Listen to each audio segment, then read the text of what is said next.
بسم اللہ الرحمن الرحیم۔ تصنیف لطیف سلطان القلم حضرت اقدس مسیح موعود علیہ السلام۔ الوصیت۔ بسم اللہ الرحمن الرحیم۔ نحمدہ ونصلی علی رسولہ الکریم۔ الحمد للہ رب العالمین، والصلاة والسلام علی رسولہ محمد وآلہ واصحابہ اجمعین۔ اما بعد، چونکہ خدائے عز و جل نے متواتر وحی سے مجھے خبر دی ہے کہ میرا زمانہ وفات نزدیک ہے، اور اس بارے میں اس کی وحی اس قدر تواتر سے ہوئی کہ میری ہستی کو بنیاد سے ہلا دیا اور اس زندگی کو میرے پر سرد کر دیا، اس لیے میں نے مناسب سمجھا کہ اپنے دوستوں اور ان تمام لوگوں کے لیے جو میرے کلام سے فائدہ اٹھانا چاہیں چند نصائح لکھوں۔ پہلے میں اس مقدس وحی سے اطلاع دیتا ہوں جس نے میری موت کی خبر دے کر میرے لیے یہ تحریک پیدا کی، اور وہ یہ ہے جو عربی زبان میں ہوئی اور بعد میں اردو کی وحی بھی لکھی جائے گی۔ قرب أجلك المقدر ولا نبقي لك من المخزيات ذكرا، قل ميعاد ربك ولا نبقي لك من المخزيات شيئا، وإما نرينك بعض الذي نعدهم أو نتوفينك تموت وأنا راض منك، جاء وقتك ونبقي لك الآيات باهرات، جاء وقتك ونبقي لك الآيات بينات، قرب ما توعدون، وأما بنعمة ربك فحدث،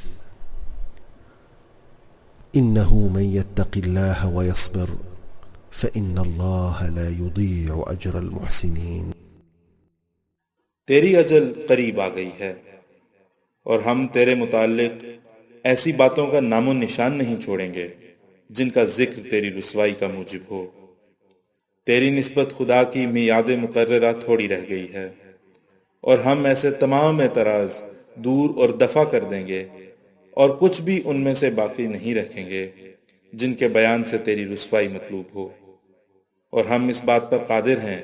کہ جو کچھ مخالفوں کی نسبت ہماری پیشگوئیاں ہیں ان میں سے تجھے کچھ دکھا دیں یا تجھے وفات دے دیں۔ تو اس حالت میں فوت ہوگا جو میں تجھ سے راضی ہوں گا، اور ہم کھلے کھلے نشان تیری تصدیق کے لیے ہمیشہ موجود رکھیں گے۔ جو وعدہ کیا گیا وہ قریب ہے۔ اپنے رب کی نعمت کا جو تیرے پر ہوئی لوگوں کے پاس بیان کر۔ جو شخص تقوی اختیار کرے اور صبر کرے تو خدا ایسے نیکوکاروں کا اجر ضائع نہیں کرتا۔ اس جگہ یاد رہے کہ خدا تعالیٰ کا یہ فرمانا کہ ہم تیری نسبت ایسے ذکر باقی نہیں چھوڑیں گے جو تیری رسوائی اور حتیٰ کہ عزت کا موجب ہوں، اس فقرے کے دو معنی ہیں۔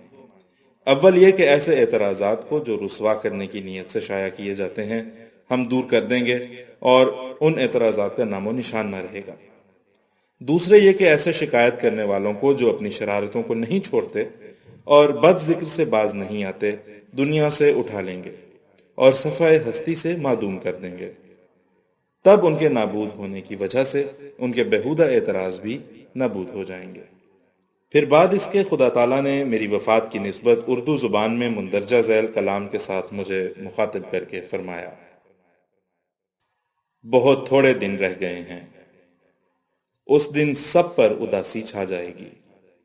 یہ ہوگا، یہ ہوگا، یہ ہوگا، بعد اس کے تمہارا واقعہ ہوگا۔ تمام حوادث اور عجائبات قدرت دکھلانے کے بعد تمہارا حادثہ آئے گا۔ حوادث کے بارے میں جو مجھے علم دیا گیا ہے وہ یہی ہے کہ ہر ایک طرف دنیا میں موت اپنا دامن پھیلائے گی، اور زلزلے آئیں گے اور شدت سے آئیں گے، اور قیامت کا نمونہ ہوں گے، اور زمین کو تہو بالا کر دیں گے، اور بہتوں کی زندگی تلخ ہو جائے گی۔ پھر وہ جو توبہ کریں گے اور گناہوں سے دستکش ہو جائیں گے خدا ان پر رحم کرے گا، جیسا کہ ہر ایک نبی نے اس زمانے کی خبر دی تھی۔ ضرور ہے کہ وہ سب کچھ واقع ہو۔ لیکن وہ جو اپنے دلوں کو درست کر لیں گے اور ان راہوں کو اختیار کریں گے جو خدا کو پسند ہیں، ان کو کچھ خوف نہیں اور نہ کچھ غم۔ خدا نے مجھے مخاطب کر کے فرمایا کہ تو میری طرف سے نذیر ہے، میں نے تجھے بھیجا تا مجرم نیکوکاروں سے الگ کیے جائیں۔ اور فرمایا کہ دنیا میں ایک نذیر آیا، پر دنیا نے اسے قبول نہ کیا، لیکن خدا اسے قبول کرے گا اور بڑے زوراور حملوں سے اس کی سچائی ظاہر کر دے گا۔ میں تجھے اس قدر برکت دوں گا کہ بادشاہ تیرے کپڑوں سے برکت ڈھونڈیں گے۔ اور آئندہ زلزلے کی نسبت جو ایک سخت زلزلہ ہوگا مجھے خبر دی اور فرمایا، پھر بہار آئی، خدا کی بات پھر پوری ہوئی۔ اس لیے ایک شدید زلزلے کا آنا ضروری ہے، لیکن راست باز اس سے امن میں ہیں۔ سو راست باز بنو اور تقوی اختیار کرو تا بچ جاؤ۔ آج خدا سے ڈرو تا اس دن کے ڈر سے امن میں رہو۔ ضرور ہے کہ آسمان کچھ دکھلاوے اور زمین کچھ ظاہر کرے، لیکن خدا سے ڈرنے والے بچائے جائیں گے۔ خدا کا کلام مجھے فرماتا ہے کہ کئی حوادث ظاہر ہوں گے اور کئی آفتیں زمین پر اتریں گی۔ کچھ تو ان میں سے میری زندگی میں ظہور میں آ جائیں گی اور کچھ میرے بعد ظہور میں آئیں گی، اور وہ اس سلسلے کو پوری ترقی دے گا، کچھ میرے ہاتھ سے اور کچھ میرے بعد۔ یہ خدا تعالیٰ کی سنت ہے، اور جب سے کہ اس نے انسان کو زمین میں پیدا کیا، ہمیشہ اس سنت کو وہ ظاہر کرتا رہا ہے کہ وہ اپنے نبیوں اور رسولوں کی مدد کرتا ہے اور ان کو غلبہ دیتا ہے، جیسا کہ وہ فرماتا ہے، کتب اللہ لاغلبن انا ورسلی۔ اور غلبے سے مراد یہ ہے کہ جیسا کہ رسولوں اور نبیوں کا یہ منشا ہوتا ہے کہ خدا کی حجت زمین پر پوری ہو جائے اور اس کا مقابلہ کوئی نہ کر سکے، اسی طرح خدا تعالیٰ قوی نشانوں کے ساتھ ان کی سچائی ظاہر کر دیتا ہے، اور جس راست بازی کو وہ دنیا میں پھیلانا چاہتے ہیں اس کی تخم ریزی انہی کے ہاتھ سے کر دیتا ہے، لیکن اس کی پوری تکمیل ان کے ہاتھ سے نہیں کرتا، بلکہ ایسے وقت میں ان کو وفات دے کر جو بظاہر ایک ناکامی کا خوف اپنے ساتھ رکھتا ہے، مخالفوں کو ہنسی اور ٹھٹھے اور تان و تشنی کا موقع دے دیتا ہے۔ اور جب وہ ہنسی ٹھٹھا کر چکتے ہیں تو پھر ایک دوسرا ہاتھ اپنی قدرت کا دکھاتا ہے اور ایسے اسباب پیدا کر دیتا ہے جن کے ذریعے سے وہ مقاصد جو کسی قدر ناتمام رہ گئے تھے اپنے کمال کو پہنچتے ہیں۔ غرض دو قسم کی قدرت ظاہر کرتا ہے، اول خود نبیوں کے ہاتھ سے اپنی قدرت کا ہاتھ دکھاتا ہے، دوسرے ایسے وقت میں جب نبی کی وفات کے بعد مشکلات کا سامنا پیدا ہو جاتا ہے اور دشمن زور میں آ جاتے ہیں اور خیال کرتے ہیں کہ اب کام بگڑ گیا، اور یقین کر لیتے ہیں کہ اب یہ جماعت نابود ہو جائے گی، اور خود جماعت کے لوگ بھی تردد میں پڑ جاتے ہیں اور ان کی کمریں ٹوٹ جاتی ہیں اور کئی بدقسمت مرتد ہونے کی راہیں اختیار کر لیتے ہیں، تب خدا تعالیٰ دوسری مرتبہ اپنی زبردست قدرت ظاہر کرتا ہے اور گرتی ہوئی جماعت کو سنبھال لیتا ہے۔ پس وہ جو اخیر تک صبر کرتا ہے خدا تعالیٰ کے اس معجزے کو دیکھتا ہے، جیسا کہ حضرت ابوبکر صدیق رضی اللہ تعالیٰ عنہ کے وقت میں ہوا، جبکہ آن حضرت صلی اللہ علیہ وسلم کی موت ایک بے وقت موت سمجھی گئی اور بہت سے بادیہ نشین نادان مرتد ہو گئے، اور صحابہ بھی مارے غم کے دیوانے کی طرح ہو گئے۔ تب خدا تعالیٰ نے حضرت ابوبکر صدیق رضی اللہ تعالیٰ عنہ کو کھڑا کر کے دوبارہ اپنی قدرت کا نمونہ دکھایا اور اسلام کو نابود ہوتے ہوتے تھام لیا، اور اس وعدے کو پورا کیا جو فرمایا تھا، وَلَا يُمَكِّنَنَّ لَهُمْ دِينَهُمُ الَّذِي ارْتَضَىٰ لَهُمْ وَلَا يُبَدِّلَنَّهُمْ مِنْ بَعْدِ خَوْفِهِمْ أَمْنًا، یعنی خوف کے بعد پھر ہم ان کے پیر جما دیں گے۔ ایسا ہی حضرت موسیٰ علیہ السلام کے وقت میں ہوا، جبکہ حضرت موسیٰ علیہ السلام مصر اور کنعان کی راہ میں پہلے اس سے جو بنی اسرائیل کو وعدے کے موافق منزل مقصود تک پہنچاویں فوت ہو گئے، اور بنی اسرائیل میں ان کے مرنے سے ایک بڑا ماتم برپا ہوا، جیسا کہ تورات میں لکھا ہے کہ بنی اسرائیل اس بے وقت موت کے صدمے سے اور حضرت موسیٰ علیہ السلام کی ناگہانی جدائی سے 40 دن تک روتے رہے۔ ایسا ہی حضرت عیسیٰ علیہ السلام کے ساتھ معاملہ ہوا، اور صلیب کے واقعے کے وقت تمام حواری تتر بتر ہو گئے اور ایک ان میں سے مرتد بھی ہو گیا۔ اے عزیزو، جبکہ قدیم سے سنت اللہ یہی ہے کہ خدا تعالیٰ دو قدرتیں دکھلاتا ہے تا مخالفوں کی دو جھوٹی خوشیوں کو پامال کر کے دکھلا دے، سو اب ممکن نہیں ہے کہ خدا تعالیٰ اپنی قدیم سنت کو ترک کر دے۔ اس لیے تم میری اس بات سے جو میں نے تمہارے پاس بیان کی غمگین مت ہو، اور تمہارے دل پریشان نہ ہو جائیں، کیونکہ تمہارے لیے دوسری قدرت کا بھی دیکھنا ضروری ہے، اور اس کا آنا تمہارے لیے بہتر ہے، کیونکہ وہ دائمی ہے جس کا سلسلہ قیامت تک منقطع نہیں ہوگا، اور وہ دوسری قدرت نہیں آ سکتی جب تک کہ میں نہ جاؤں، لیکن میں جب جاؤں گا تو پھر خدا اس دوسری قدرت کو تمہارے لیے بھیج دے گا جو ہمیشہ تمہارے ساتھ رہے گی، جیسا کہ خدا کا براہین احمدیہ میں وعدہ ہے، اور وہ وعدہ میری ذات کی نسبت نہیں ہے بلکہ تمہاری نسبت وعدہ ہے، جیسا کہ خدا فرماتا ہے کہ میں اس جماعت کو جو تیرے پیرو ہیں قیامت تک دوسروں پر غلبہ دوں گا۔ سو ضرور ہے کہ تم پر میری جدائی کا دن آوے، تا بعد اس کے وہ دن آوے جو دائمی وعدے کا دن ہے۔ وہ ہمارا خدا وعدوں کا سچا اور وفادار اور صادق خدا ہے،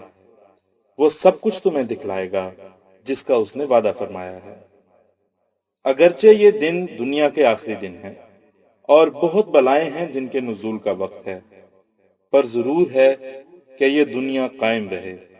جب تک وہ تمام باتیں پوری نہ ہو جائیں جن کی خدا نے خبر دی۔ میں خدا کی طرف سے ایک قدرت کے رنگ میں ظاہر ہوا، اور میں خدا کی ایک مجسم قدرت ہوں، اور میرے بعد بعض اور وجود ہوں گے جو دوسری قدرت کے مظہر ہوں گے۔ سو تم خدا کی قدرت ثانی کے انتظار میں اکٹھے ہو کر دعا کرتے رہو، اور چاہیے کہ ہر ایک صالحین کی جماعت ہر ایک ملک میں اکٹھے ہو کر دعا میں لگے رہیں تا دوسری قدرت آسمان سے نازل ہو اور تمہیں دکھاوے کہ تمہارا خدا ایسا قادر خدا ہے۔ اپنی موت کو قریب سمجھو، تم نہیں جانتے کہ کس وقت وہ گھڑی آ جائے گی۔ اور چاہیے کہ جماعت کے بزرگ جو نفس پاک رکھتے ہیں میرے نام پر میرے بعد لوگوں سے بیعت لیں۔ خدا تعالیٰ چاہتا ہے کہ ان تمام روحوں کو جو زمین کی متفرق آبادیوں میں آباد ہیں، کیا یورپ اور کیا ایشیا، ان سب کو جو نیک فطرت رکھتے ہیں توحید کی طرف کھینچے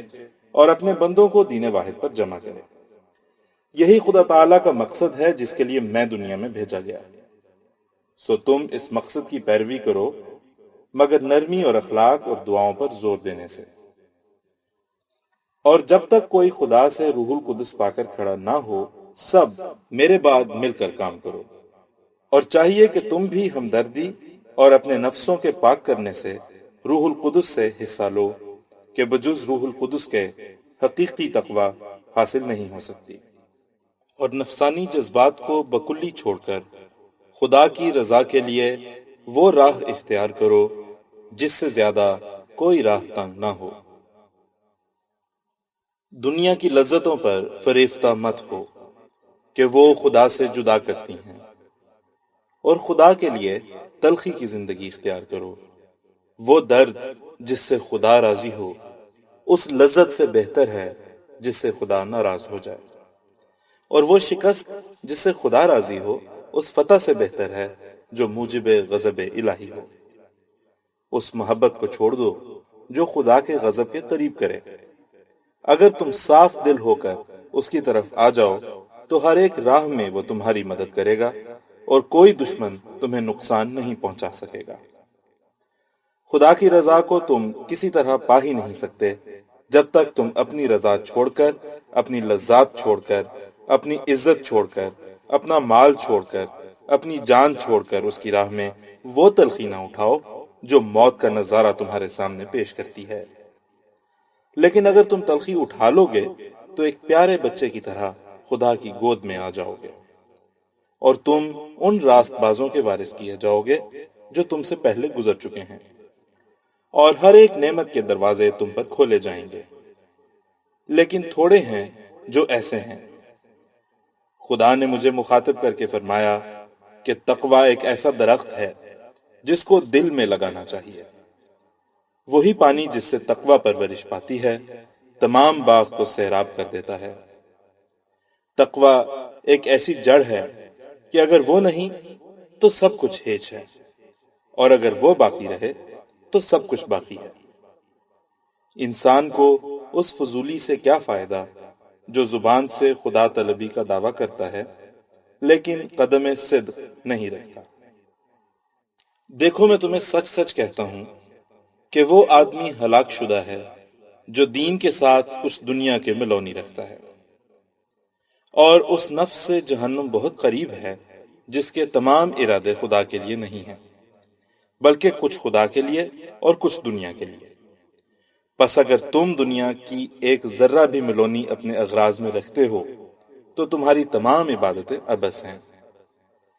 اس صورت میں تم خدا کی پیروی نہیں کرتے بلکہ شیطان کی پیروی کرتے ہو۔ تم ہرگز توقع نہ کرو کہ ایسی حالت میں خدا تمہاری مدد کرے گا، بلکہ تم اس حالت میں زمین کے کیڑے ہو، اور تھوڑے ہی دنوں تک تم اس طرح ہلاک ہو جاؤ گے جس طرح کے کیڑے ہلاک ہوتے ہیں، اور تم میں خدا نہیں ہوگا بلکہ تمہیں ہلاک کر کے خدا خوش ہوگا۔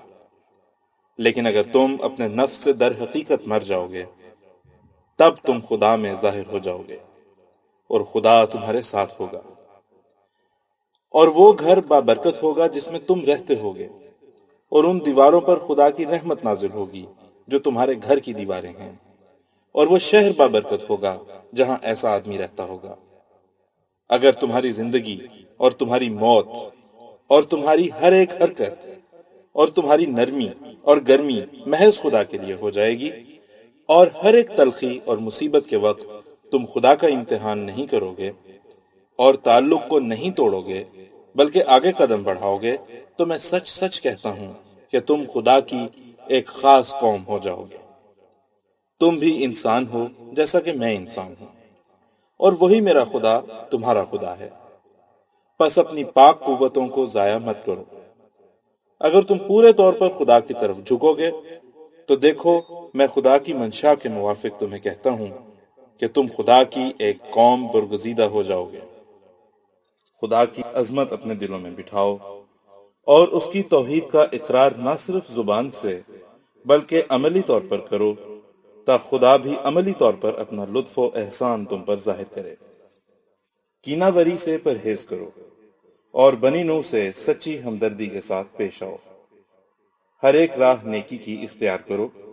نہ معلوم کس راہ سے تم قبول کیے جاؤ۔ تمہیں خوشخبری ہو کہ قرب پانے کا میدان خالی ہے۔ ہر ایک قوم دنیا سے پیار کر رہی ہے، اور وہ بات جس سے خدا راضی ہو اس کی طرف دنیا کو توجہ نہیں۔ وہ لوگ جو پورے زور سے اس دروازے میں داخل ہونا چاہتے ہیں ان کے لیے موقع ہے کہ اپنے جوہر دکھلائیں اور خدا سے خاص انعام پائیں۔ یہ مت خیال کرو کہ خدا تمہیں ضائع کر دے گا۔ تم خدا کے ہاتھ کا ایک بیج ہو جو زمین میں بویا گیا۔ خدا فرماتا ہے کہ یہ بیج بڑھے گا اور پھولے گا اور ہر ایک طرف سے اس کی شاخیں نکلیں گی اور ایک بڑا درخت ہو جائے گا۔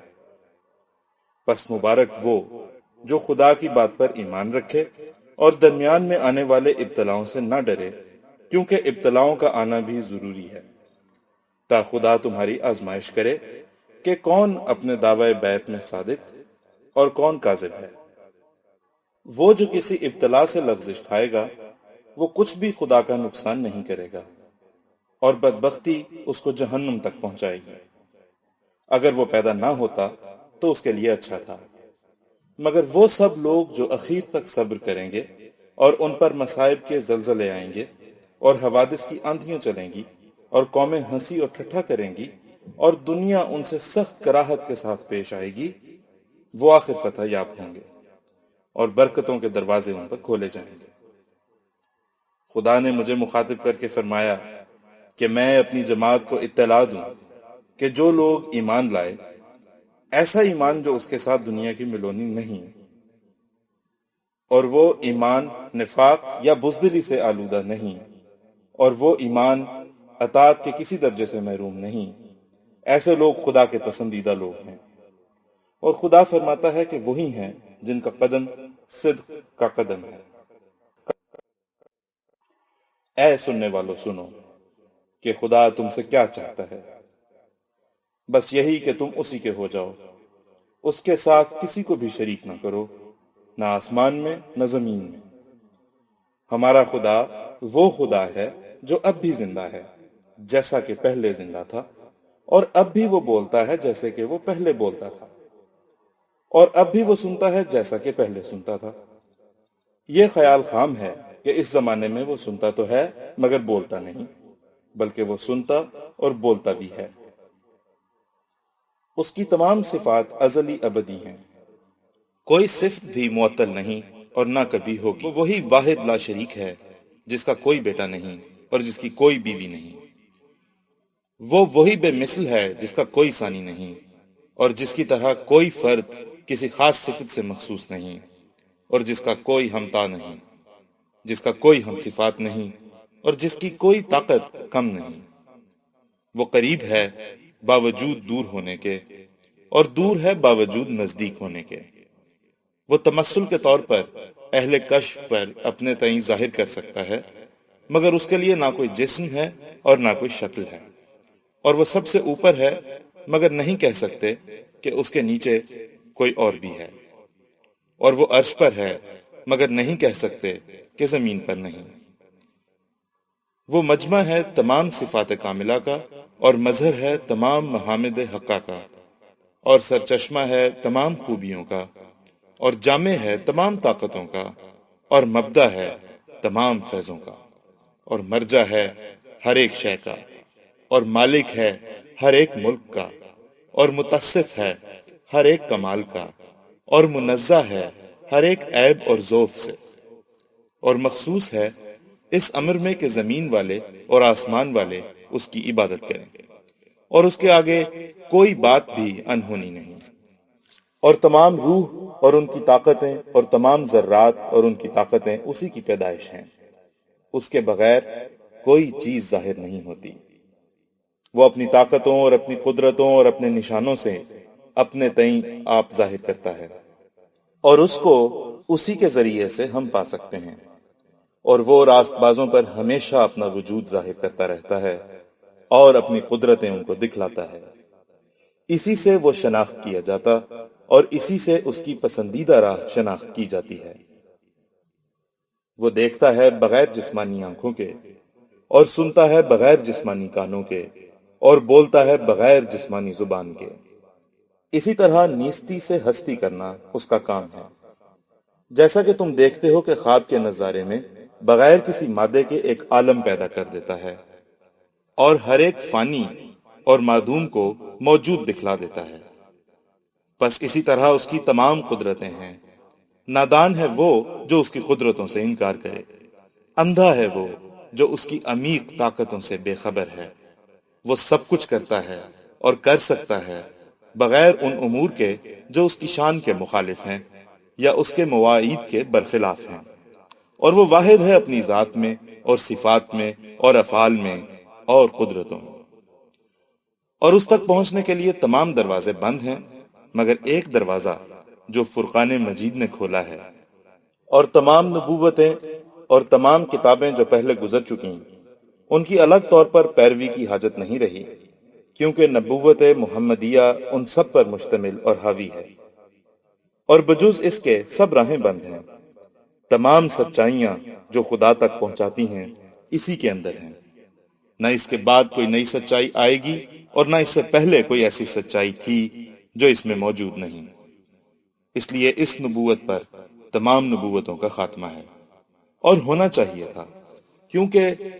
جس چیز کے لیے ایک آغاز ہے اس کے لیے ایک انجام بھی ہے۔ کیونکہ یہ نبوت محمدیہ اپنے ذاتی فیض رسانی سے قاصر نہیں، بلکہ سب نبوتوں سے زیادہ اس میں فیض ہے۔ اس نبوت کی پیروی خدا تک بہت سہل طریقے سے پہنچا دیتی ہے، اور اس کی پیروی سے خدا تعالیٰ کی محبت اور اس کے مکالمے مخاطبے کا اس سے بڑھ کر انعام مل سکتا ہے جو پہلے ملتا تھا۔ مگر اس کا کامل پیرو صرف نبی نہیں کہلا سکتا، کیونکہ نبوت کاملہ تامہ محمدیہ کی اس میں حد تک ہے۔ ہاں، امتی اور نبی دونوں لفظ اجتماعی حالت میں اس پر صادق آ سکتے ہیں، کیونکہ اس میں نبوت تامہ کاملہ محمدیہ کی حد تک نہیں، بلکہ اس نبوت کی چمک اس فیضان سے زیادہ تر ظاہر ہوتی ہے۔ اور جبکہ وہ مکالمہ مخاطبہ اپنی کیفیت اور کمیت کی روح سے کمال درجے تک پہنچ جائے اور اس میں کوئی کثافت اور کمی باقی نہ ہو اور کھلے طور پر امور غیبیہ پر مشتمل ہو، تو وہی دوسرے لفظوں میں نبوت کے نام سے موسوم ہوتا ہے، جس پر تمام نبیوں کا اتفاق ہے۔ بس یہ ممکن نہ تھا کہ وہ قوم جس کے لیے فرمایا گیا کہ کنتم خیر امت اخرجت للناس، اور جن کے لیے یہ دعا سکھائی گئی کہ اہدنا الصراط المستقیم صراط الذین انعمت علیہم، ان کے تمام افراد اس مرتبہ عالیہ سے محروم رہتے اور کوئی ایک فرد بھی اس مرتبے کو نہ پاتا۔ اور ایسی صورت میں صرف یہی خرابی نہیں تھی کہ امت محمدیہ ناقص اور ناتمام رہتی اور سب کے سب اندھوں کی طرح رہتے، بلکہ یہ بھی نقص تھا کہ آن حضرت صلی اللہ علیہ وسلم کی قوت فیضان پر داغ لگتا اور آپ صلی اللہ علیہ وسلم کی قوت قدسیہ ناقص ٹھہرتی، اور ساتھ اس کے وہ دعا جس کا 5 وقت نماز میں پڑھنا تعلیم کیا گیا تھا، اس کا سکھلانا بھی عبث ٹھہرتا تھا۔ مگر اس کے دوسری طرف یہ خرابی بھی تھی کہ اگر یہ کمال کسی فرد امت کو براہ راست بغیر پیروی نور نبوت محمدیہ کے مل سکتا تو ختم نبوت کے معنی باطل ہوتے تھے۔ پس ان دونوں خرابیوں سے محفوظ رکھنے کے لیے خدا تعالیٰ نے مکالمہ مخاطبہ کاملہ تامہ مطہرہ مقدسہ کا شرف ایسے بعض افراد کو عطا کیا جو فنا فی الرسول کی حالت میں اتم درجے تک پہنچ گئے اور کوئی حجاب درمیان نہ رہا، اور امتی ہونے کا مفہوم اور پیروی کے معنی اتم اور اکمل درجے پر ان میں پائے گئے، ایسے طور پر کہ ان کا وجود اپنا وجود نہ رہا، بلکہ ان کے محویت کے آئینے میں آن حضرت صلی اللہ علیہ وسلم کا وجود منعکس ہو گیا، اور دوسری طرف اتم اور اکمل طور پر مکالمہ مخاطبہ الہیہ نبیوں کی طرح ان کو نصیب ہوا۔ بس اس طرح پر بعض افراد نے باوجود امتی ہونے کے نبی ہونے کا خطاب پایا، کیونکہ ایسی صورت کی نبوت محمدیہ سے الگ نہیں، بلکہ اگر غور سے دیکھو تو خود وہ نبوت محمدیہ ہی ہے جو ایک پیرایہ جدید میں جلوہ گر ہوئی۔ یہی معنی اس فکرے کے ہیں جو آن حضرت صلی اللہ علیہ وسلم نے مسیح موعود کے حق میں فرمایا، نبی اللہ و امامکم منکم، یعنی وہ نبی بھی ہے اور امتی بھی ہے، ورنہ غیر کو اس جگہ قدم رکھنے کی جگہ نہیں۔ مبارک وہ جو اس نقطے کو سمجھے تا ہلاک ہونے سے بچ جائے۔ عیسیٰ علیہ السلام کو خدا نے وفات دے دی، جیسا کہ خدا تعالیٰ کی صاف اور صریح آیت فَلَمَّا تَوَفَّیْتَنِی کُنْتَ أَنْتَ الرَّقِیبَ عَلَیْہِم اس پر شاہد ہے، جس کے معنی آیات متعلقہ کے ساتھ یہ ہیں کہ خدا قیامت کو عیسیٰ سے پوچھے گا کہ کیا تو نے ہی اپنی امت کو یہ تعلیم دی تھی کہ مجھے اور میری ماں کو خدا کر کے مانو؟ تو وہ جواب دیں گے کہ جب تک میں ان میں تھا تو ان پر شاہد تھا اور ان کا نگہبان تھا، اور جب تو نے مجھے وفات دے دی تو پھر مجھے کیا علم تھا کہ میرے بعد وہ کس ضلالت میں مبتلا ہوئے۔ اب اگر کوئی چاہے تو آیت فلما توفیتنی کے یہ معنی کرے کہ جب تو نے مجھے وفات دے دی، اور چاہے تو اپنی ناحق کی ضد سے باز نہ آ کر یہ معنی کرے کہ جب تو نے ماں جسم میں انصری کے مجھے آسمان پر اٹھا لیا۔ بہرحال اس آیت سے یہ ثابت ہوتا ہے کہ حضرت عیسیٰ علیہ السلام دوبارہ دنیا میں نہیں آئیں گے، کیونکہ اگر وہ قیامت سے پہلے دوبارہ دنیا میں آئے ہوتے اور صلیب توڑی ہوتی تو اس صورت میں ممکن نہیں کہ عیسیٰ علیہ السلام جو خدا کا نبی تھا ایسا صریح جھوٹ خدا تعالیٰ کے روبرو قیامت کے دن بولے گا کہ مجھے کچھ بھی خبر نہیں کہ میرے بعد میری امت نے یہ فاسد عقیدہ اختیار کیا کہ مجھے اور میری ماں کو خدا قرار دے دیا۔ کیا وہ شخص جو دوبارہ دنیا میں آوے اور 40 برس دنیا میں رہے اور عیسائیوں سے لڑائیاں کرے، وہ نبی کہلا کر ایسا مکروہ جھوٹ بول سکتا ہے کہ مجھے کچھ بھی خبر نہیں؟ پس جبکہ یہ آیت حضرت عیسیٰ علیہ السلام کو دوبارہ آنے سے روکتی ہے، ورنہ وہ دروغ گو ٹھہرتے ہیں، تو اگر وہ ما جسم عنصری کے آسمان پر ہیں اور بموجب تصریح اس آیت کے قیامت کے دن تک زمین پر نہیں اتریں گے تو کیا وہ آسمان پر ہی مریں گے اور آسمان میں ہی ان کی قبر ہوگی؟ لیکن آسمان پر مرنا آیت فیہا تموتون کے برخلاف ہے۔ پس اس سے تو یہی ثابت ہوا کہ وہ آسمان پر ما جسم عنصری نہیں گئے بلکہ مر کر گئے، اور جس حالت میں کتاب اللہ نے کمال تصریح سے یہ فیصلہ کر دیا تو پھر کتاب اللہ کی مخالفت کرنا اگر معصیت نہیں تو اور کیا ہے؟ اگر میں نہ آیا ہوتا تو محض اجتہادی غلطی قابل عفو تھی، لیکن جب میں خدا کی طرف سے آ گیا اور صریح اور سچے معنی قرآن شریف کے کھل گئے تو پھر بھی غلطی کو نہ چھوڑنا ایمانداری کا شیوا نہیں۔ میرے لیے خدا کے نشان آسمان پر بھی ظاہر ہوئے اور زمین پر بھی، اور صدی کا بھی تقریباً چوتھا حصہ گزر گیا اور ہزار ہا نشان ظہور میں آ گئے اور دنیا کی عمر سے 7واں ہزار شروع ہو گیا، تو پھر اب بھی حق کو قبول نہ کرنا یہ کس قسم کی سخت دلی ہے؟ دیکھو میں بلند آواز سے کہتا ہوں کہ خدا کے نشان ابھی ختم نہیں ہوئے۔ اس پہلے زلزلے کے نشان کے بعد جو 4 اپریل سن 1905 میں ظہور میں آیا، جس کی ایک مدت پہلے خبر دی گئی تھی، پھر خدا نے مجھے خبر دی کہ بہار کے زمانے میں ایک اور سخت زلزلہ آنے والا ہے۔ وہ بہار کے دن ہوں گے، نہ معلوم کہ وہ ابتدا بہار کا ہوگا جبکہ درختوں میں پتا نکلتا ہے، یا درمیان اس کا، یا آخر کے دن، جیسا کہ الفاظ وحی الہی یہ ہیں: پھر بہار آئی، خدا کی بات پھر پوری ہوئی۔ چونکہ پہلا زلزلہ بھی بہار کے ایام میں تھا، اس لیے خدا نے خبر دی کہ وہ دوسرا زلزلہ بھی بہار ہی میں آئے گا، اور چونکہ آخر جنوری میں بعض درختوں کا پتا نکلنا شروع ہو جاتا ہے، اس لیے اسی مہینے سے خوف کے دن شروع ہوں گے اور غالباً مئی کے اخیر تک وہ دن رہیں گے۔ اور خدا نے فرمایا زلزلۃ الساعۃ، یعنی وہ زلزلہ قیامت کا نمونہ ہوگا۔ اور پھر فرمایا لَقَنُرِی آیَاتٍ وَنَہْدِمُ مَا یَأْمُرُونَ، یعنی تیرے لیے ہم نشان دکھلائیں گے اور جو عمارتیں بناتے جائیں گے ہم ان کو گراتے جائیں گے۔ اور پھر فرمایا بھونچال آیا اور شدت سے آیا، زمین تہو بالا کر دی، یعنی ایک سخت زلزلہ آئے گا اور زمین کو، یعنی زمین کے بعض حصوں کو زیر و زبر کر دے گا، جیسا کہ لوط علیہ السلام کے زمانے میں ہوا۔ اور پھر فرمایا انی مع الافواج آتی کا بغتۃ، یعنی میں پوشیدہ طور پر فوجوں کے ساتھ آؤں گا۔ اس دن کی کسی کو بھی خبر نہیں ہوگی، جیسا کہ لوط کی بستی جب تک زیر و زبر نہیں کی گئی کسی کو خبر نہ تھی، اور سب کھاتے پیتے اور عیش کرتے تھے کہ ناگہانی طور پر زمین الٹائی گئی۔ بس خدا فرماتا ہے کہ اس جگہ بھی ایسا ہی ہوگا، کیونکہ گناہ حد سے بڑھ گیا اور انسان حد سے زیادہ دنیا سے پیار کر رہے ہیں، اور خدا کی راہ تحقیر کی نظر سے دیکھی جاتی ہے۔ اور پھر فرمایا زندگیوں کا خاتمہ، اور پھر مجھے مخاطب کر کے فرمایا قال ربک انہ نازل من السماء ما یرزیک رحمتا منا وکان امرا مقضیا، یعنی تیرا رب کہتا ہے کہ ایک امر آسمان سے اترے گا جس سے تو خوش ہو جائے گا، یہ ہماری طرف سے رحمت ہے اور یہ فیصلہ شدہ بات ہے جو ابتدا سے مقدر تھی، اور ضرور ہے کہ آسمان اس امر کے نازل کرنے سے رکا رہے جب تک یہ پیش گوئی قوموں میں شائع ہو جائے۔ کون ہے جو ہماری باتوں پر ایمان لاوے بجز اس کے کہ خوش قسمت ہو۔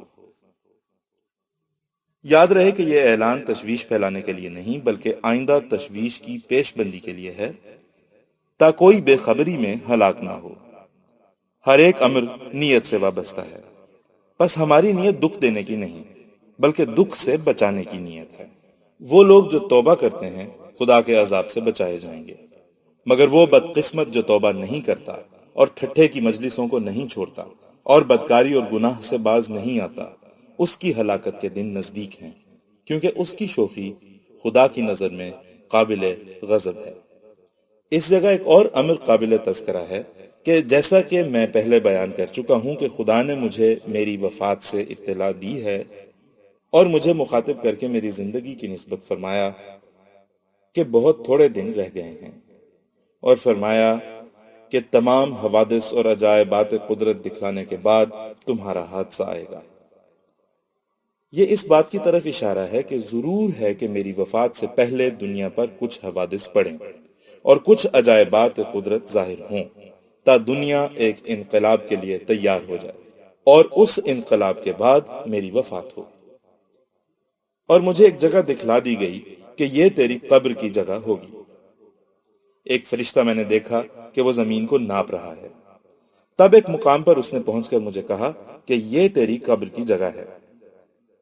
پھر ایک جگہ مجھے ایک قبر دکھلائی گئی کہ وہ چاندی سے زیادہ چمکتی تھی اور اس کی تمام مٹی چاندی کی تھی۔ تب مجھے کہا گیا کہ یہ تیری قبر ہے۔ اور ایک جگہ مجھے دکھائی گئی اور اس کا نام بہشتی مقبرہ رکھا گیا، اور ظاہر کیا گیا کہ وہ ان برگزیدہ جماعت کے لوگوں کی قبریں ہیں جو بہشتی ہیں۔ تب سے ہمیشہ مجھے یہ فکر رہی کہ جماعت کے لیے ایک قطع زمین قبرستان کی غرض سے خریدا جائے، لیکن چونکہ موقع کی عمدہ زمینیں بہت قیمت سے ملتی تھیں، اس لیے یہ غرض مدت دراز تک معرض التوا میں رہی۔ اب اخویم مولوی عبدالکریم صاحب مرحوم کی وفات کے بعد، جبکہ میری وفات کی نسبت بھی متواتر وحی الہی ہوئی، میں نے مناسب سمجھا کہ قبرستان کا جلدی انتظام کیا جائے۔ اس لیے میں نے اپنی ملکیت کی زمین جو ہمارے باغ کے قریب ہے، جس کی قیمت 1000 روپے سے کم نہیں، اس کام کے لیے تجویز کی، اور میں دعا کرتا ہوں کہ خدا اس میں برکت دے اور اسی کو بہشتی مقبرہ بنا دے، اور یہ اس جماعت کے پاک دل لوگوں کی خوابگاہ ہو جنہوں نے در حقیقت دین کو دنیا پر مقدم کر لیا اور دنیا کی محبت چھوڑ دی اور خدا کے لیے ہو گئے،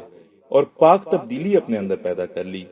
اور رسول اللہ صلی اللہ علیہ وسلم کے اصحاب کی طرح وفاداری اور صدق کا نمونہ دکھلایا۔ آمین یا رب العالمین۔ پھر میں دعا کرتا ہوں کہ اے میرے قادر خدا، اس زمین کو میری جماعت میں سے ان پاک دلوں کی قبریں بنا جو فی الواقع تیرے لیے ہو چکے، اور دنیا کی اغراض کی ملونی ان کے کاروبار میں نہیں۔ آمین یا رب العالمین۔ پھر میں تیسری دفعہ دعا کرتا ہوں کہ اے میرے قادر کریم، اے خدائے غفور و رحیم،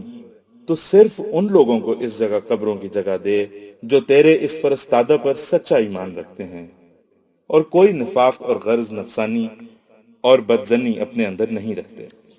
اور جیسا کہ حق ایمان اور اطاعت کا ہے بجا لاتے ہیں، اور تیرے لیے اور تیری راہ میں اپنے دلوں میں جان فدا کر چکے ہیں، جن سے تو راضی ہے اور جن کو تو جانتا ہے کہ وہ بکلی تیری محبت میں کھوئے گئے، اور تیرے فرستادہ سے وفاداری اور پورے ادب اور انشراحی ایمان کے ساتھ محبت اور جان فشانی کا تعلق رکھتے ہیں۔ آمین یا رب العالمین۔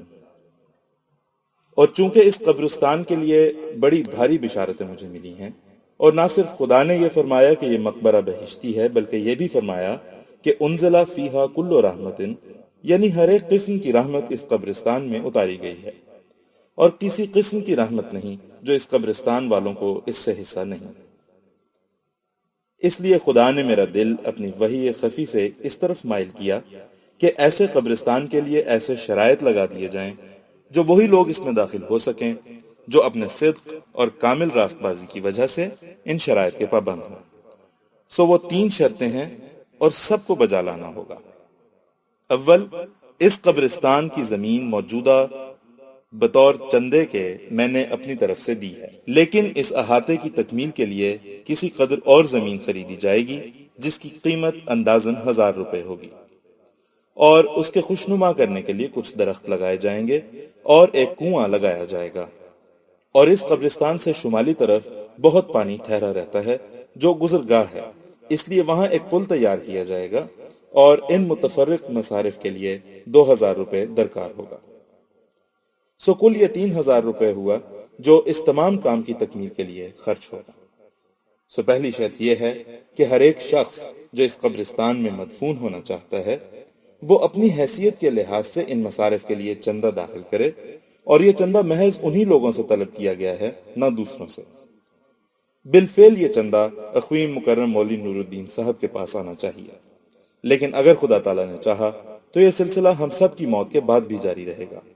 اس صورت میں ایک انجمن ہونی چاہیے کہ ایسی آمدنی کا روپیہ جو وقتاً فوقتاً جمع ہوتا رہے گا، علائے کلمہ اسلام اور اشاعت توحید میں جس طرح مناسب سمجھیں خرچ کریں۔ دوسری شرط یہ ہے کہ تمام جماعت میں سے اس قبرستان میں وہی مدفون ہوگا جو یہ وصیت کرے جو اس کی موت کے بعد 10واں حصہ اس کے تمام ترکے کا حسب ہدایت اس سلسلے کے اشاعت اسلام اور تبلیغ احکام قرآن میں خرچ ہوگا، اور ہر ایک صادق کامل الایمان کو اختیار ہوگا کہ وہ اپنی وصیت میں اس سے بھی زیادہ لکھ دے، لیکن اس سے کم نہیں ہوگا، اور یہ مالی آمدنی ایک بادیانت اور اہل علم انجمن کے سپرد رہے گی، اور وہ باہمی مشورے سے ترقی اسلام اور اشاعت علم قرآن و کتب دینیہ اور اس سلسلے کے واعظوں کے لیے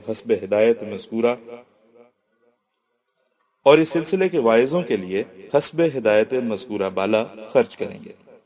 اور خدا تعالیٰ کا وعدہ ہے کہ وہ اس سلسلے کو ترقی دے گا۔ اس لیے امید کی جاتی ہے کہ اشاعت اسلام کے لیے ایسے مال بھی بہت اکٹھے ہو جائیں گے، اور ہر ایک امر جو مصالح اشاعت اسلام میں داخل ہے، جس کی اب تفصیل کرنا قبل از وقت ہے، وہ تمام امور ان اموال سے انجام پذیر ہوں گے۔ اور جب ایک گروہ جو متکفل اس کام کا ہے فوت ہو جائے گا تو وہ لوگ جو ان کے جانشین ہوں گے ان کا بھی یہی فرض ہوگا کہ ان تمام خدمات کو حسب ہدایت سلسلہ احمدیہ بجا لائیں۔ ان اموال میں سے ان یتیموں اور مسکینوں اور نو مسلموں کا بھی حق ہوگا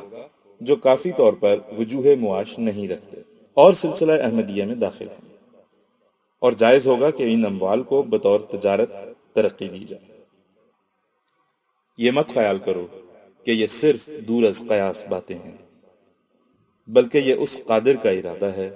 جو زمین و آسمان کا بادشاہ ہے۔ مجھے اس بات کا غم نہیں کہ یہ اموال جمع کیوں کر ہوں گے اور ایسی جماعت کیوں کر پیدا ہوگی جو ایمانداری کے جوش سے یہ مردانہ کام دکھلائے، بلکہ مجھے یہ فکر ہے کہ ہمارے زمانے کے بعد وہ لوگ جن کے سپرد ایسے مال کیے جائیں وہ کثرت مال کو دیکھ کر ٹھوکر نہ کھائیں اور دنیا سے پیار نہ کریں۔ سو میں دعا کرتا ہوں کہ ایسے امین ہمیشہ اس سلسلے کو ہاتھ آتے رہیں جو خدا کے لیے کام کریں۔ ہاں جائز ہوگا کہ جن کا کچھ گزارا نہ ہو ان کو بطور مدد خرچ اس میں سے دیا جائے۔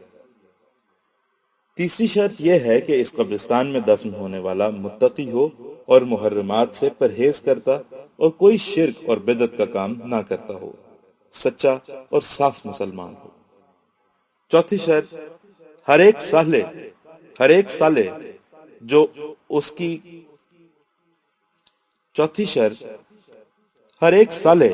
اس کی کوئی بھی جائیداد نہیں اور کوئی مالی خدمت نہیں کر سکتا، اگر یہ ثابت ہو کہ وہ دین کے لیے اپنی زندگی وقف رکھتا تھا اور صالح تھا تو وہ اس قبرستان میں دفن ہو سکتا ہے۔ ہدایت: ہر ایک صاحب جو حسب شرائط متذکرہ بالا کوئی وصیت کرنا چاہیں تو ان کی وصیت پر عمل درآمد ان کی موت کے بعد ہوگا، لیکن وصیت کو لکھ کر اس سلسلے کے امین موفظ الخدمت کو سپرد کر دینا لازمی امر ہوگا، اور ایسا ہی چھاپ کر شائع کرنا بھی، کیونکہ موت کے وقت اکثر وصایا کا لکھنا مشکل ہو جاتا ہے، اور چونکہ آسمانی نشانوں اور بلاؤں کے دن قریب ہیں، اس لیے خدا تعالیٰ کے نزدیک ایسے وقت میں وصیت لکھنے والا بہت درجہ رکھتا ہے جو امن کی حالت میں وصیت لکھتا ہے، اور اس وصیت کے لکھنے میں جس کا مال دائمی مدد دینے والا ہوگا اس کو دائمی ثواب ہوگا اور خیرات جاریہ کے حکم میں ہوگا۔ نمبر 2، ہر ایک صاحب جو کسی دوسری جگہ میں ہوں جو قادیان سے دور اس ملک کے کسی اور حصے میں ہوں اور وہ ان شرائط کے پابند ہوں جو درج ہو چکی ہیں، تو ان کے وارثوں کو چاہیے کہ ان کی موت کے بعد ایک صندوق میں ان کی میت کو رکھ کر قادیان میں پہنچائیں، اور اگر اس قبرستان کی تکمیل سے یعنی پل وغیرہ کی تیاری سے پہلے کوئی صاحب فوت ہو جائیں تو حسب شرائط اس قبرستان میں دفن ہوں گے۔ پھر تمام لوازم کی تیاری کے بعد جو قبرستان کے متعلق ہیں قادیان میں ان کی میت لائی جائے، لیکن وہ صاحب جو بغیر صندوق کے دفن کیے جائیں ان کا قبر میں سے نکالنا مناسب نہ ہوگا۔ واضح ہو کہ خدا تعالیٰ کا ارادہ ہے کہ ایسے کامل الایمان ایک ہی جگہ دفن ہوں تا آئندہ کی نسلیں ایک ہی جگہ ان کو دیکھ کر اپنا ایمان تازہ کریں، اور تا ان کے کارنامے یعنی جو خدا کے لیے انہوں نے دینی کام کیے ہمیشہ کے لیے قوم پر ظاہر ہوں۔ بالآخر ہم دعا کرتے ہیں کہ خدا تعالیٰ اس کام میں ہر ایک مخلص کو مدد دے اور ایمانی جوش ان میں پیدا کرے اور ان کا خاتمہ بالخیر کرے، آمین۔ مناسب ہے کہ ہر ایک صاحب ہماری جماعت میں سے جن کو یہ تحریر ملے وہ اپنے دوستوں میں اس کو مشتہر کریں اور جہاں تک ممکن ہو اس کی اشاعت کریں اور اپنی آئندہ نسل کے لیے اس کو محفوظ رکھیں، اور مخالفوں کو بھی مہذب طریق پر اس سے اطلاع دیں اور ہر ایک بدگو کی بدگوئی پر صبر کریں اور دعا میں لگیں۔ وآخر الدعوانا ان الحمد للہ رب العالمین۔ الراکم خاکسار غلام احمد، 20 دسمبر سن 1905۔ ضمیمہ متعلقہ رسالہ الوصیت۔ رسالہ الوصیت کے متعلق چند ضروری امر قابل اشاعت ہیں جو ذیل میں لکھے جاتے ہیں۔ نمبر 1، اول یہ کہ جب تک انجمن کارپرداز مصالح قبرستان اس امر کو شائع نہ کرے کہ قبرستان باعتبار لوازم ضروری کے من کل الوجوہ تیار ہو گیا ہے، اس وقت تک جائز نہ ہوگا کہ اس کی میت جس نے رسالہ الوصیت کے شرائط کی پابندی کی ہے قبرستان میں دفن کرنے کے لیے لائی جائے، بلکہ پل وغیرہ لوازم ضروریہ کا کام پہلے تیار ہو جانا ضروری ہوگا، اور اس وقت تک میت ایک صندوق میں امانت کے طور پر کسی اور قبرستان میں رکھی جائے گی۔ نمبر 2، ہر ایک صاحب جو شرائط رسالہ الوصیت کی پابندی کا اقرار کریں، ضروری ہوگا کہ وہ ایسا اقرار کم سے کم 2 گواہوں کی ثبت شہادت کے ساتھ اپنے زمانہ قائمی ہوش و حواس میں انجمن کے حوالے کریں اور تصریح سے لکھیں کہ وہ اپنی کل جائیداد منقولہ و غیر منقولہ کا 10واں حصہ اشاعت اغراض سلسلہ عالیہ احمدیہ کے لیے بطور وصیت یا وقف دیتے ہیں، اور ضروری ہوگا کہ وہ کم سے کم 2 اخباروں میں اس کو شائع کرا دیں۔ نمبر 3، انجمن کا یہ فرض ہوگا کہ قانونی اور شرعی طور پر وصیت کردہ مضمون کی نسبت اپنی پوری تسلی کر کے وصیت کنندہ کو ایک سرٹیفکیٹ اپنے دستخط اور مہر کے ساتھ دے دے، اور جب قواعد مذکورہ بالا کی روح سے کوئی میت اس قبرستان میں لائی جائے تو ضروری ہوگا کہ وہ سرٹیفکیٹ انجمن کو دکھایا جائے، اور انجمن کی ہدایت اور موقع نمائی سے وہ میت اس موقع میں دفن کی جائے جو انجمن نے اس کے لیے تجویز کیا ہے۔ نمبر 4، اس قبرستان میں بجز کسی خاص صورت کے جو انجمن تجویز کرے نابالغ بچے دفن نہیں ہوں گے کیونکہ وہ بہشتی ہیں، اور نہ اس قبرستان میں اس میت کا کوئی دوسرا عزیز دفن ہوگا جب تک وہ اپنے طور پر کل شرائط رسالہ الوصیت کو پورا نہ کرے۔ نمبر 5، ہر ایک میت جو قادیان کی زمین میں فوت نہیں ہوئی ان کو بجز صندوق قادیان لانا ناجائز ہوگا، اور نیز ضروری ہوگا کہ کم سے کم 1 ماہ پہلے اطلاع دیں تاکہ اگر انجمن کو اتفاقی موانع قبرستان کے متعلق پیش آ گئے ہوں تو ان کو دور کر کے اجازت دے۔ نمبر 6، اگر کوئی صاحب خدا نخواستہ طاعون کی مرض سے فوت ہوں جنہوں نے رسالہ الوصیت کے تمام شرائط پورے کر دیے ہوں، ان کی نسبت یہ ضروری حکم ہے کہ وہ 2 برس تک صندوق میں رکھ کر کسی علیحدہ مکان میں امانت کے طور پر دفن کیے جائیں، اور 2 برس کے بعد ایسے موسم میں لائے جائیں کہ ان کے فوت ہونے کے مقام اور قادیان میں طاعون نہ ہو۔ نمبر 7، یاد رہے کہ صرف یہ کافی نہ ہوگا کہ جائیداد منقولہ و غیر منقولہ کا 10واں حصہ دیا جاوے، بلکہ ضروری ہوگا کہ ایسا وصیت کرنے والا جہاں تک اس کے لیے ممکن ہے پابند احکام اسلام ہو اور تقوی اور طہارت کے امور میں کوشش کرنے والا ہو، اور مسلمان، خدا کو ایک جاننے والا اور اس کے رسول پر سچا ایمان لانے والا ہو، اور نیز حقوق عباد غصب کرنے والا نہ ہو۔ نمبر 8، اگر کوئی صاحب 10واں حصہ جائیداد کی وصیت کریں اور اتفاقاً ان کی موت ایسی ہو کہ مثلاً کسی دریا میں غرق ہو کر ان کا انتقال ہو یا کسی اور ملک میں وفات پاویں جہاں سے میت کو لانا متعذر ہو، تو ان کی وصیت قائم رہے گی، اور خدا تعالیٰ کے نزدیک ایسا ہی ہوگا کہ گویا وہ اسی قبرستان میں دفن ہوئے، اور جائز ہوگا کہ ان کی یادگار میں اسی قبرستان میں ایک کتبہ اینٹ یا پتھر پر لکھ کر نصب کیا جائے اور اس پر واقعات لکھے جائیں۔ نمبر 9، انجمن جس کے ہاتھ میں ایسا روپیہ ہوگا اس کو اختیار نہیں ہوگا کہ بجز اغراض سلسلہ احمدیہ کے کسی اور جگہ وہ روپیہ خرچ کرے، اور ان اغراض میں سے سب سے مقدم اشاعت اسلام ہوگی، اور جائز ہوگا کہ انجمن بے اتفاق رائے اس روپے کو تجارت کے ذریعے سے ترقی دے۔ نمبر 10، انجمن کے تمام ممبر ایسے ہوں گے جو سلسلہ احمدیہ میں داخل ہوں اور پارسا طبع اور دیانت دار ہوں، اور اگر آئندہ کسی کی نسبت یہ محسوس ہوگا کہ وہ پارسا طبع نہیں ہے، یا یہ کہ وہ دیانت دار نہیں، یا یہ کہ وہ ایک چال باز ہے اور دنیا کی ملونی اپنے اندر رکھتا ہے، تو انجمن کا فرض ہوگا کہ بلا توقف ایسے شخص کو اپنی انجمن سے خارج کرے اور اس کی جگہ اور مقرر کر لے۔ نمبر 11، اگر وصیتی مال کے متعلق کوئی جھگڑا پیش آوے تو اس جھگڑے کی پیروی میں جو اخراجات ہوں وہ تمام وصیتی مالوں میں سے دیے جائیں گے۔ نمبر 12، اگر کوئی شخص وصیت کر کے پھر کسی اور ضعف ایمان کی وجہ سے اپنی وصیت سے منکر ہو جائے یا اس سلسلے سے روگردان ہو جائے تو گو انجمن نے قانونی طور پر اس کے مال پر قبضہ کر لیا ہوگا، پھر بھی جائز نہ ہوگا کہ وہ مال اپنے قبضے میں رکھے، بلکہ وہ تمام مال واپس کرنا ہوگا، کیونکہ خدا کسی کے مال کا محتاج نہیں، اور خدا کے نزدیک ایسا مال مکروہ اور رد کرنے کے لائق ہے۔ نمبر 13، چونکہ انجمن خدا کے مقرر کردہ خلیفہ کی جانشین ہے، اس لیے انجمن کو دنیا داری کے رنگوں سے بکلی پاک رہنا ہوگا، اور اس کے تمام معاملات نہایت صاف اور انصاف پر مبنی ہونے چاہیے۔ نمبر 14، جائز ہوگا کہ اس انجمن کی تائید اور نصرت کے لیے دور دراز ملکوں میں اور انجمنیں ہوں جو اس کی ہدایت کے تابع ہوں، اور جائز ہوگا کہ اگر وہ ایسے ملک میں ہوں کہ وہاں سے میت کو لانا متعذر ہے تو اسی جگہ میت کو دفن کر دیں، اور ثواب سے حصہ پانے کی غرض سے ایسا شخص قبل از وقت اپنے مال کے 10ویں حصے کی وصیت کرے،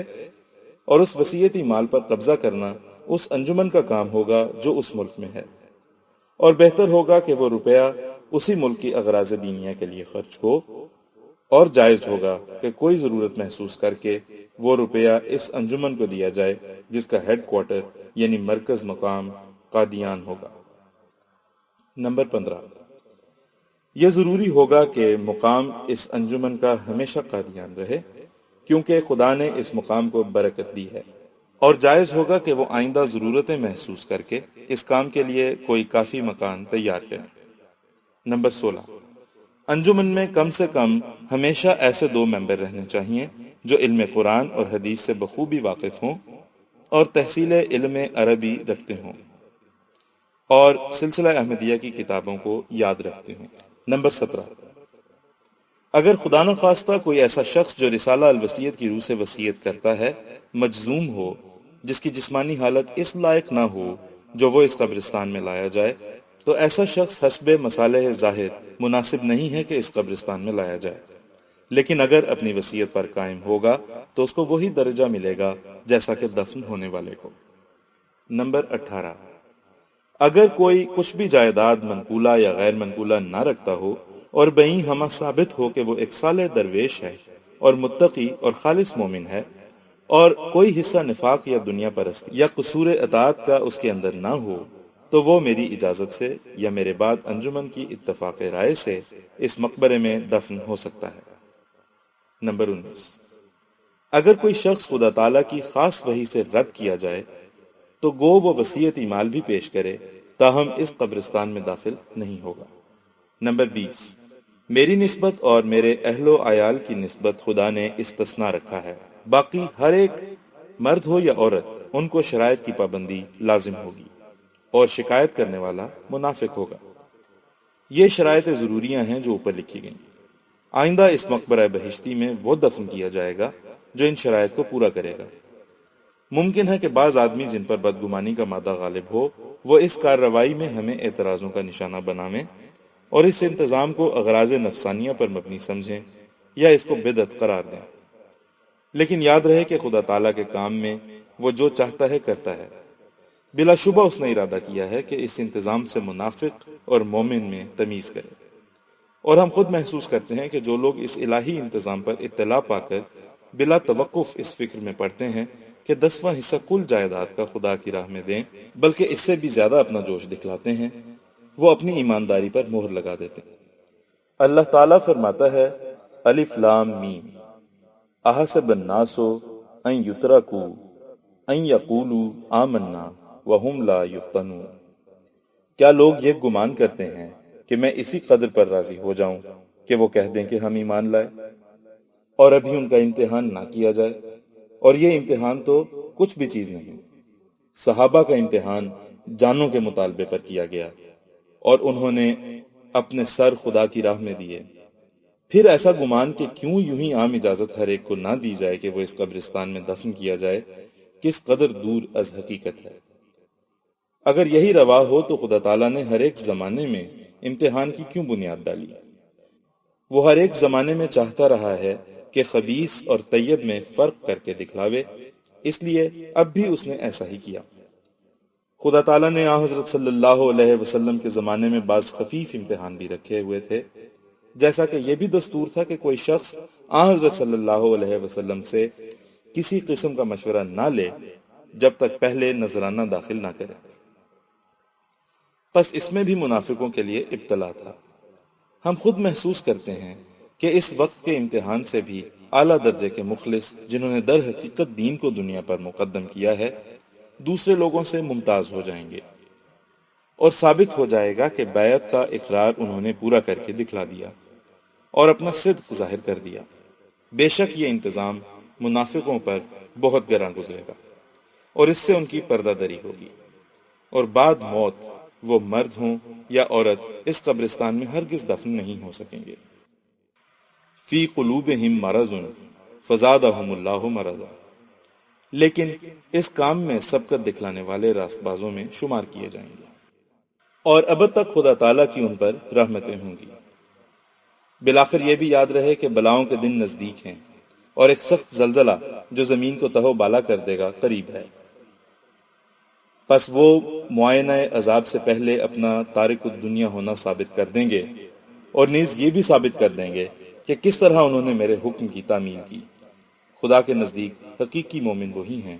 اور اس کے دفتر میں سابقین اولین لکھے جائیں گے۔ اور میں سچ سچ کہتا ہوں کہ وہ زمانہ قریب ہے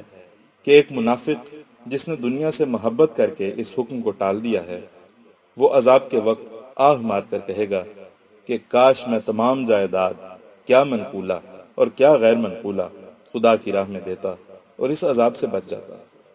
یاد رکھو کہ اس عذاب کے معائنے کے بعد ایمان بے سود ہوگا اور صدقہ خیرات محض عبث۔ دیکھو میں بہت قریب عذاب کی تمہیں خبر دیتا ہوں، اپنے لیے وہ ذات جلد ترجمہ کرو کہ کام آوے۔ میں یہ نہیں چاہتا کہ تم سے کوئی مال لوں اور اپنے قبضے میں کر لوں، بلکہ تم اشاعت دین کے لیے ایک انجمن کے حوالے اپنا مال کرو گے اور بہشتی زندگی پاؤ گے۔ بتھیرے ایسے ہیں کہ وہ دنیا سے محبت کر کے میرے حکم کو ٹال دیں گے، مگر بہت جلد دنیا سے جدا کیے جائیں گے۔ تب آخری وقت میں کہیں گے ھذا ما وعد الرحمن وصدق المرسلون والسلام علی من اتبع الہدی الراکم خاکسار مرزا غلام احمد۔ خدا کی طرف سے مسیح موعود 6 جنوری سن 1906۔